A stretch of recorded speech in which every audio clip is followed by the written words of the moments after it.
L'aéroport Paris-Charles de Gaulle baignait dans une lumière blanche et stérile, une cathédrale de verre et d'acier où l'humanité semblait s'être dissoute.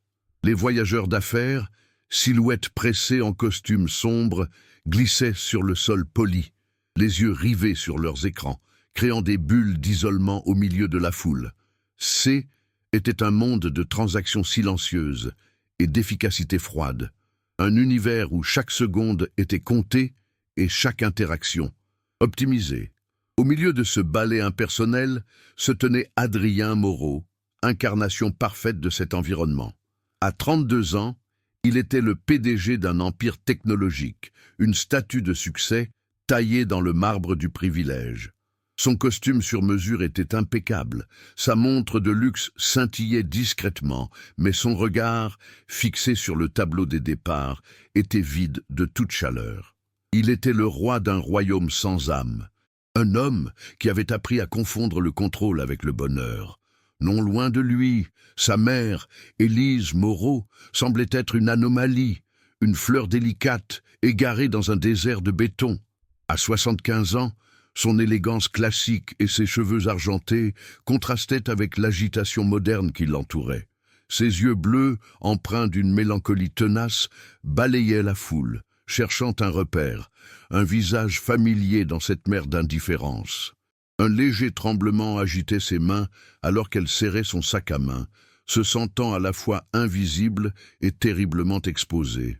Veuve depuis plusieurs années, sa solitude était devenue une compagne fidèle, amplifiée par la distance émotionnelle de ce fils qu'elle aimait tant mais ne reconnaissait plus. Elle n'était pas vulnérable financièrement, mais son cœur portait le poids d'un fardeau bien plus lourd, la peur d'être oubliée, la crainte de voir la froideur qui avait défini sa famille engloutir entièrement son unique enfant. Le chaos atteignit son paroxysme près de la porte d'embarquement du vol 734. Une annonce de dernière minute, crachée par les haut-parleurs, créa une vague de confusion. Prise dans le mouvement, Élise laissa échapper sa carte d'embarquement. Le petit carton vola, suivi par quelques objets personnels qui glissèrent de son sac ouvert. Un vieux poudrier, une photo écornée et un tube de rouge à lèvres. Les objets éparpillèrent sur le sol, minuscules fragments de sa vie ignorés par les passants pressés.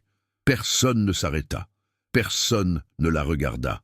C'est alors qu'une jeune femme, Laura Dubois, remarqua la détresse silencieuse de la vieille dame.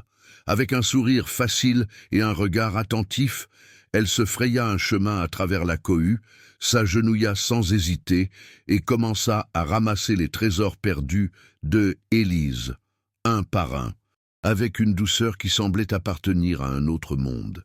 Laura tendit les objets à Élise, sa main effleurant la sienne dans un geste de réconfort pur et désintéressé. Pour la première fois de la journée, Élise se sentit vue. Une gratitude immense et poignante emplit ses yeux de larmes. Ce haine n'était pas seulement l'aide matérielle. C'était la reconnaissance de son existence, un simple acte d'humanité qui avait brisé la carapace de glace de l'aéroport. Laura la guida ensuite vers son siège, s'assurant qu'elle était bien installée sans rien demander en retour. C'est dans ces gestes, si petits et pourtant si puissants, que l'on mesure la véritable valeur d'une âme. Si vous croyez aussi au pouvoir de ces histoires, abonnez-vous pour nous aider à continuer de les partager. Par une incroyable coïncidence, les places qui leur avaient été attribuées dans l'avion se trouvaient côte à côte, prélude à une rencontre qui allait changer le cours de plusieurs vies. Une fois l'avion en altitude, flottant au-dessus d'une mer de nuages immaculés, une tranquillité inhabituelle s'installa dans la cabine. C'est dans ce calme suspendu que la conversation entre Élise et Laura prit son envol, aussi naturellement qu'un murmure. Elles parlèrent d'abord de choses légères, de destinations de rêves et des petits plaisirs de la vie, mais très vite, le dialogue glissa vers des territoires plus intimes. Élise, qui passait ses journées dans un silence poli et solitaire, se sentit soudainement écoutée. La présence de Laura était un baume, sa curiosité sincère une invitation à déposer un fardeau qu'elle portait seule depuis trop longtemps. Dans le regard attentif de cette jeune femme, Élise ne voyait aucun jugement, seulement une douce reconnaissance qui lui réchauffait le cœur et déliait sa langue. Avec une franchise qui la surprit elle-même, Élise commença à parler de son fils, Adrien. Elle ne le décrivit pas comme le PDG brillant que le monde des affaires connaissait, mais comme le petit garçon qu'elle avait vu se refermer sur lui-même après la mort de son père. Elle raconta comment son mari, un homme dur et exigeant, avait façonné leur fils à son image, lui enseignant que la vulnérabilité était une faiblesse et que le succès se mesurait uniquement en chiffres. Sa voix se brisait légèrement en évoquant la solitude d'Adrien, une prison dorée qu'il avait construite brique par brique, convaincu que C était une forteresse. Elle confia sa plus grande peur, voir son fils traverser la vie sans jamais connaître la chaleur d'une véritable connexion humaine, prisonnier d'un héritage de froideur et de méfiance. Touchée par la peine voilée de la vieille dame, Laura lui offrit en retour un fragment de sa propre histoire. Elle parla de son grand-père, un ébéniste dont les mains, calleuses et fortes, pouvaient transformer un simple morceau de bois en une œuvre d'art.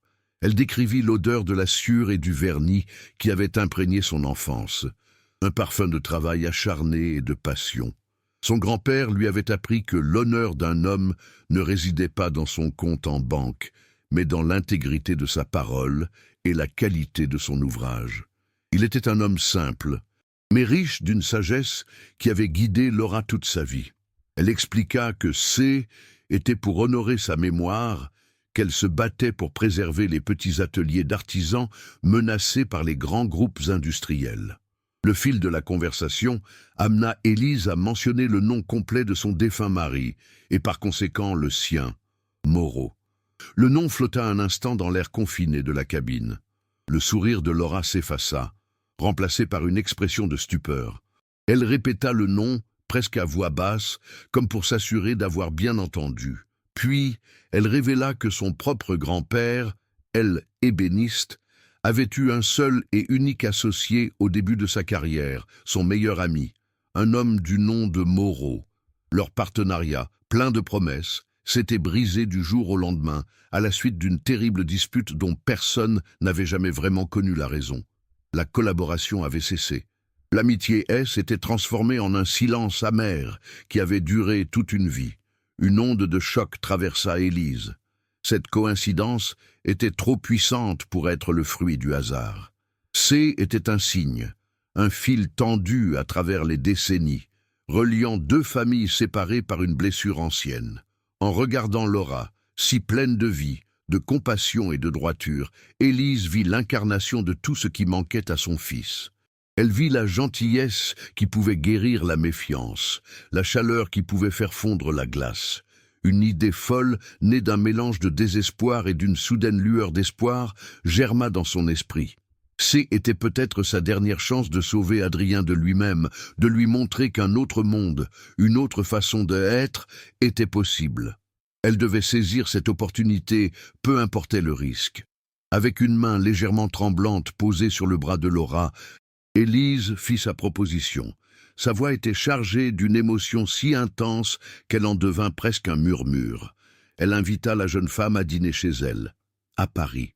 Elle présenta l'invitation comme une occasion de rassembler les pièces manquantes de leur histoire familiale, d'honorer la mémoire de ces deux hommes qui avaient été amis avant de devenir des étrangers.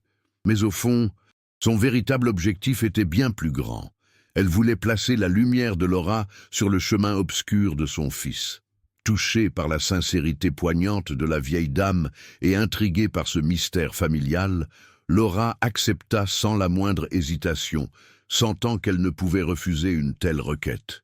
Quelques jours plus tard, Élise appela Adrien pour lui annoncer qu'elle avait invité une convive pour le dîner du vendredi soir. Lorsqu'elle prononça le nom de famille de Laura, Dubois, un silence glacial s'installa à l'autre bout du fil. La réaction d'Adrien fut immédiate, viscérale. C était un nom tabou, le symbole d'une trahison qui avait été gravée dans l'histoire de la famille Moreau comme le péché originel. Son père lui avait raconté des dizaines de fois comment le grand-père Dubois, par cupidité et incompétence, avait failli anéantir leur entreprise naissante. Pour Adrien, cette invitation n'était pas une coïncidence. mais une preuve de la vulnérabilité de sa mère, une brèche dans la forteresse qu'il s'efforçait de maintenir intacte. Élise, cependant, ne se laissa pas démonter. Pour la première fois depuis des années, elle tint tête à son fils. Sa voix, habituellement douce et conciliante, se chargea d'une autorité tranquille, mais inébranlable. Elle ne chercha pas à argumenter sur les faits du passé, mais fit appel à son respect pour elle, sa mère. Elle insista, non comme une demande, mais comme une exigence. Adrien, déstabilisé par cette fermeté nouvelle et piégé entre son irritation et son devoir filial, finit par céder avec une froide réticence, promettant d'être présent. C'est incroyable comme les blessures du passé peuvent empoisonner le présent. Si ces récits de résilience vous touchent, votre abonnement est le soutien qui nous permet de continuer à les mettre en lumière. Le soir du dîner, l'atmosphère dans le vaste et somptueux appartement des Moreau était électrique. Le silence était pesant, seulement brisé par le tintement discret des couverts sur la porcelaine. Adrien, impeccable dans son costume sombre, observait Laura avec une méfiance à peine dissimulée. Il avait abandonné toute politesse de façade pour adopter le rôle du procureur. Chaque question qu'il posait était une lame, conçue pour sonder ses intentions, pour déceler la faille, pour exposer l'opportuniste qu'il était convaincu qu'elle était. Il l'interrogeait sur son travail, sa famille, ses ambitions, cherchant le moindre indice qui confirmerait les préjugés hérités de son père. Il ne voyait pas une invitée, mais une ennemie infiltrée dans son sanctuaire. Pourtant, Laura ne se laissa pas intimider. Elle répondit à chaque assaut verbal avec un calme et une dignité qui déconcertèrent Adrien. Elle ne chercha pas à se justifier, ni à se défendre personnellement. Sa seule ligne de défense, inébranlable, fut l'honneur de son grand-père. Elle parla de lui non pas comme d'un homme d'affaires, mais comme d'un artiste, un homme dont la parole valait plus que n'importe quel contrat. Elle décrivit sa tristesse silencieuse, le poids d'une amitié brisée qu'il avait portée jusqu'à sa tombe. Chaque mot qu'elle prononçait était empreint d'une conviction si pure qu'il devenait de plus en plus difficile pour Adrien de maintenir son cynisme. La tension entre eux était palpable. Un duel silencieux entre deux mondes, deux héritages. Le point de rupture fut atteint lorsqu'Adrien, avec une arrogance froide, relata la version officielle de l'histoire, celle que son père lui avait racontée, la trahison, la ruine évitée de justesse, la malhonnêteté des Dubois. Il conclut sa tirade par une phrase assassine. Certaines familles sont bâties sur l'honneur, d'autres sur l'opportunisme. Laura posa ses couverts, leva les yeux et le fixa droit dans les siens. Son regard n'exprimait ni colère ni haine, mais une profonde et triste certitude. « Mon grand-père était l'homme le plus honnête que j'ai jamais connu, » dit-elle d'une voix claire et posée. « L'histoire que votre père vous a transmise, monsieur Moreau, est un mensonge. » Cette simple affirmation, prononcée sans la moindre trace d'agressivité, eut l'effet d'une déflagration. Elle ne laissait aucune place au débat, aucune prise à l'argumentation. C était la vérité brute, opposée à un récit construit sur des décennies de ressentiment. Pour la première fois de sa vie, Adrien sentit une fissure se former dans les fondations de ses certitudes. La conviction absolue de Laura, son absence totale de doute, était plus déstabilisante que n'importe quel cri ou accusation. Une question terrible, impensable jusqu'alors, commença à s'insinuer dans son esprit, et si elle avait raison? Parfois, il suffit d'une seule voix sincère pour remettre en question toute une vie de certitude. C'est pour partager ces moments de bascule que nous avons besoin de vous.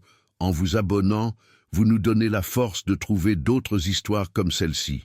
Tourmenté par la certitude inébranlable de Laura, Adrien passa les jours suivants dans un brouillard de doute. Le récit de son père, autrefois un évangile de granit, était fissuré, laissant entrevoir une vérité qu'il n'osait pas affronter. Poussé par un besoin viscéral de comprendre, il se rendit dans le bureau de son père, une pièce restée intacte depuis sa mort, un mausolée de cuir et de bois sombre. Au fond de la pièce, derrière un lourd tableau, se trouvait un coffre-fort que personne n'avait jamais osé ouvrir. Avec des mains moites, Adrien composa la combinaison, une date d'anniversaire qu'il n'avait jamais oubliée. Le déclic métallique de la serrure résonna dans le silence comme un coup de tonnerre, le son d'un passé sur le point de se déverser dans le présent. À l'intérieur, au milieu de liasses de documents financiers, se trouvait un petit journal intime à la couverture usée et une enveloppe jaunie. Laissez-les à la cire. Adrien s'assit dans le fauteuil de son père, l'odeur de tabac froid flottant encore dans l'air, et commença à lire. Les pages du journal révélaient un homme qu'il n'avait jamais connu. Un homme rongé par l'insécurité, écrasé par l'ombre de son propre père et terrifié à l'idée de échouer. Il y décrivait son admiration pour son ami, elle ébéniste du bois, son talent, sa droiture. Puis, les entrées devinrent plus sombres, parlant d'un investissement hasardeux, d'une fierté blessée et d'une décision qui allait tout changer. Adrien sentit un frisson le parcourir. Ce haine n'était pas l'histoire d'un traître, mais la tragédie d'un homme trop orgueilleux pour admettre son erreur. Le véritable coup de grâce se trouvait dans la lettre. C était une confession de son grand-père, adressée à son fils, le père d'Adrien. La calligraphie tremblante racontait la vérité, nue et brutale. C était lui, le grand-père Moreau, qui avait pris une décision d'investissement catastrophique, ignorant les avertissements prudents de son associé. Au bord de la faillite, dévoré par la honte, il avait choisi le mensonge plutôt que l'humiliation. Il avait sacrifié son meilleur ami sur l'autel de son orgueil, inventant une histoire de trahison pour préserver son honneur et celui de sa famille. « J'ai construit notre fortune sur une fondation de sable et de ressentiment », écrivait-il. « Ne laisse pas ce poison couler dans tes veines, mon fils, répare ce que j'ai brisé. » Un conseil que le père d'Adrien, malheureusement, n'avait jamais suivi. La lettre tomba des mains d'Adrien. Le poids de 3 générations de mensonges s'abattit sur ses épaules. Il ne ressentait plus de colère, seulement un vide immense et une profonde tristesse. Il n'attendit pas. Il prit la lettre, quitta l'appartement et conduisit à travers Paris jusqu'au quartier modeste où vivait Laura. Le contraste entre son monde aseptisé et les rues animées et authentiques qu'il traversait était saisissant.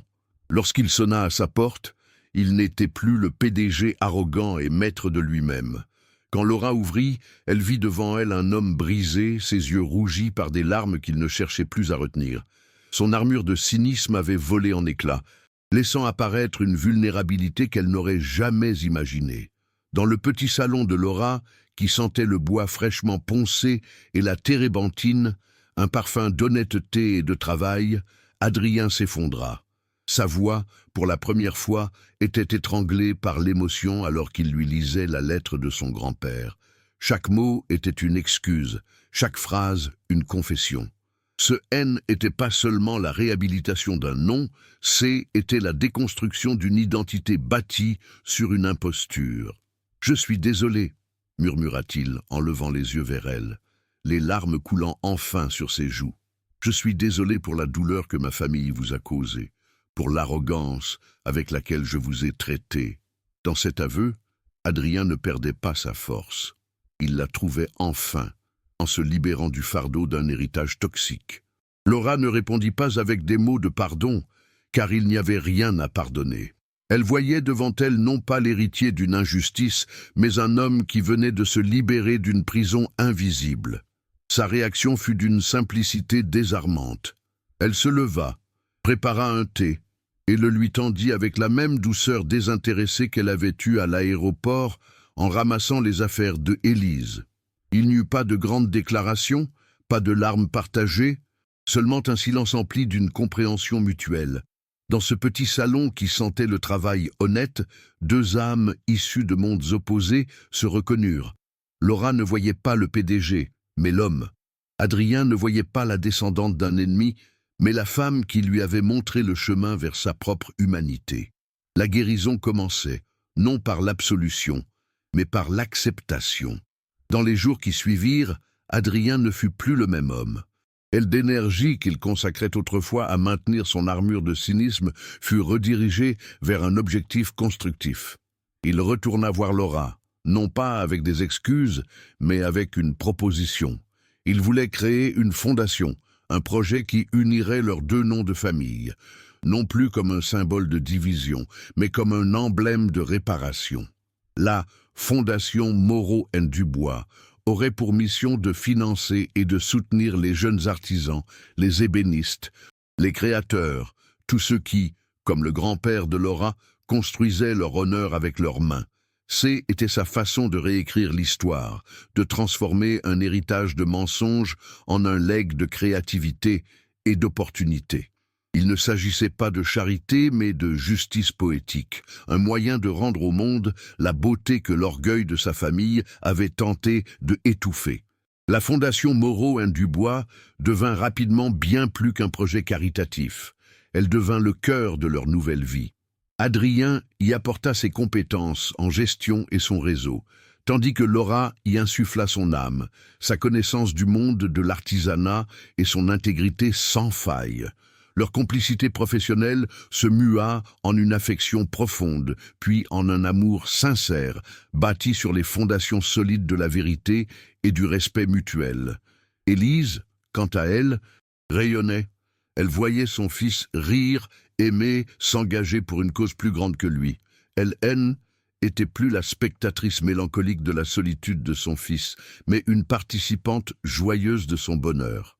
Elle passait ses après-midi dans les ateliers financés par la Fondation, entourée de jeunes passionnés, racontant l'histoire de sa rencontre fortuite dans un aéroport, une rencontre qui avait tout changé. Le véritable héritage d'Adrien ne se mesurait plus en actions ou en parts de marché, mais dans les sourires des jeunes artistes qui l'aidaient, dans la fierté restaurée du nom Dubois et dans la chaleur de la main de Laura dans la sienne.